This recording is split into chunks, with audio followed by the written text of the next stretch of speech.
متشرد افتراضي في عالم الميتافيرس.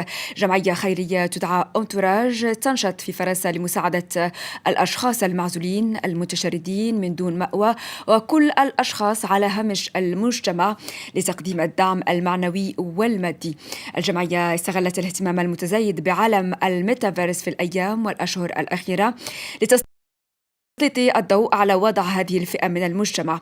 الجمعية تقول إن هناك أكثر من 300 ألف متشرد في فرنسا ليس لديهم أي روابط اجتماعية، لذلك أطلقت هذا المتشرد الافتراضي واسمه ويل على إحدى منصات الميتافيرس تدعى ديسنترلاند، ودعت مستخدمي هذا العالم الافتراضي إلى التواصل معه، والهدف هو توعية المستخدمين وحثهم على نسج روابط حقيقية فيما بعد بمتشردين حقيقيين.